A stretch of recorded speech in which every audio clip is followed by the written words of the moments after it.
you for joining us today.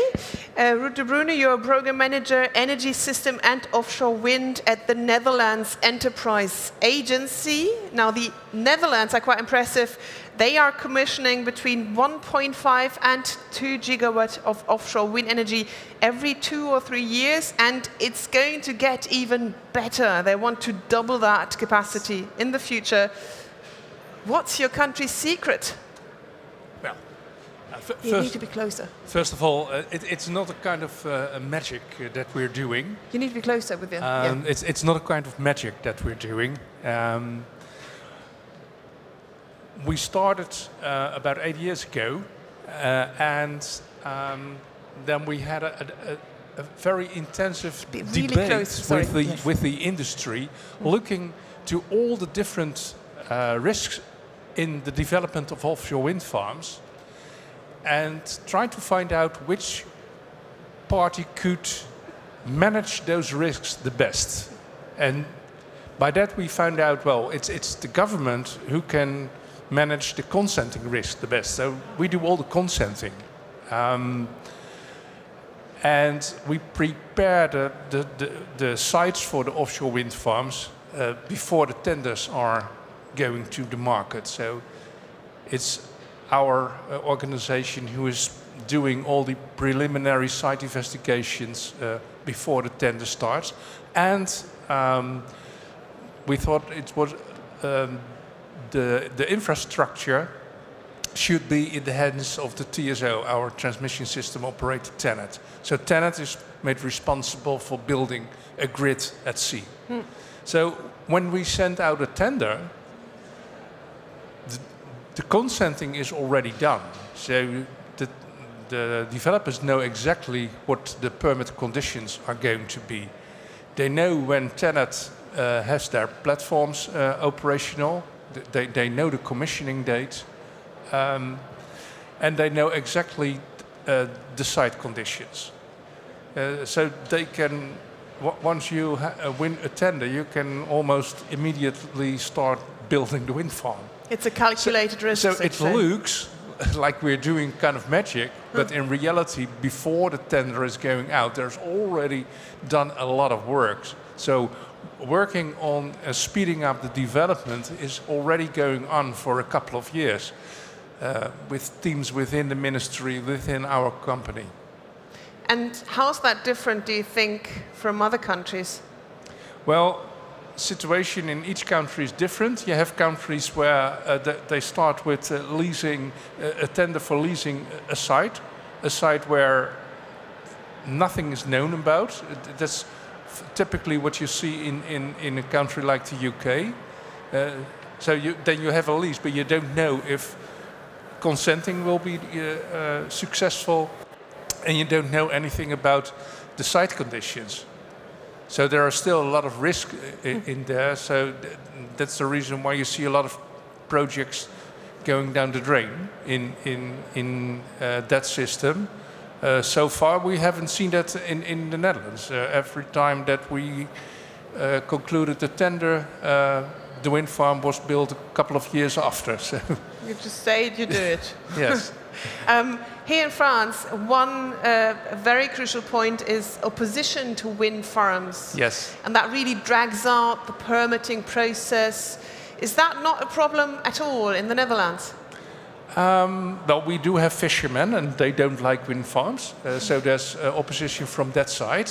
But as a matter of fact, all the other users of the North Sea, and the Netherlands is bordering one of the most busiest parts of the North Sea.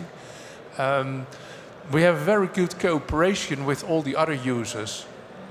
Ministry of Defense, shipping, oil and gas, etc. So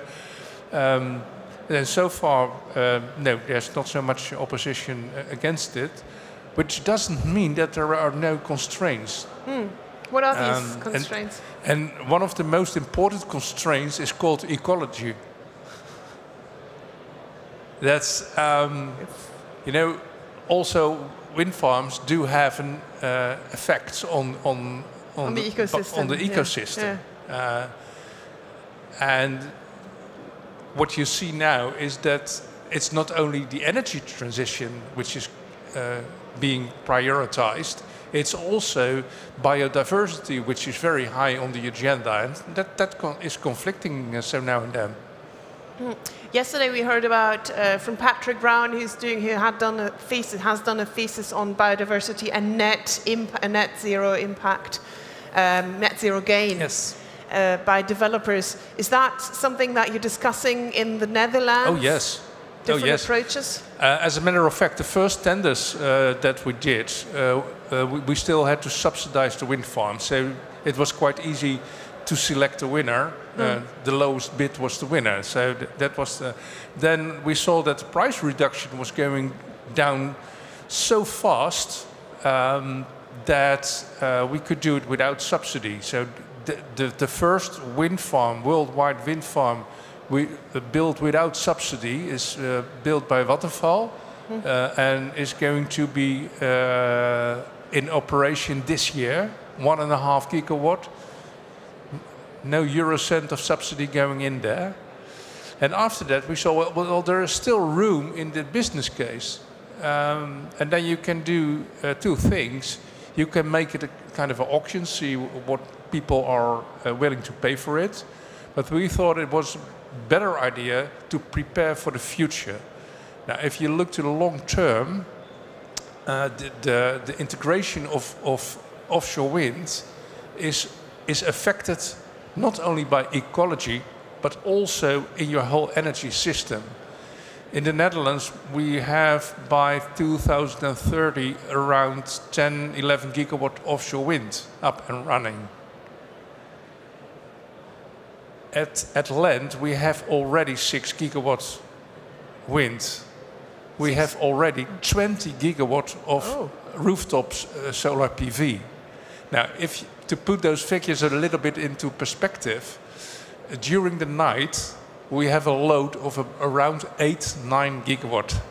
The peak load during the weekdays is somewhere between 18 and 20 gigawatts. So that means after everything what we are going to do after, beyond 2030, is related to the energy transition as a whole. So it must go hand in hand with electrification in the industry, the introduction of hydrogen to phase out fossil fuels, etc. So those two things, ecology and system integration, are really key. And that's the reason why in the recent tenders we introduced so-called non-price criteria. So if you make a proposal, we have now a tender in preparation of 4 gigawatts. For 2 gigawatt, the winner will be selected on the measures for ecology, and the other 2 gigawatt will be selected on how the system integration is done. You said electrification was an important topic. We heard yesterday from the ambassador of Norway, Mr. Engelsen. He said that obviously they already have a lot of renewable energy and they will construct more offshore wind energy because they will introduce lots of electric cars. I suppose that's also one of the factors why you're really pushing ahead, right? Although you already have that much renewable energy. Well, we have to realize that in Northwest Europe, wind energy and solar energy will be the key engines of the electricity system.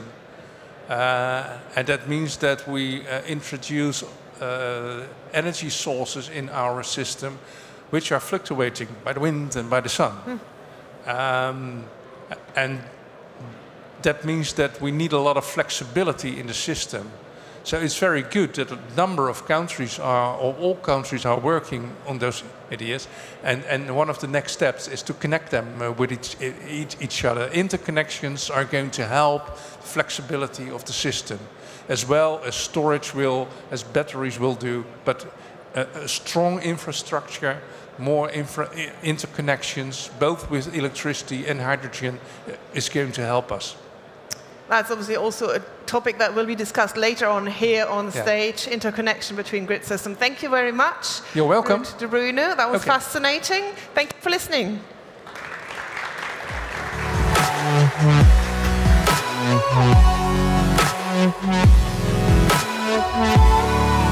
Mm-hmm.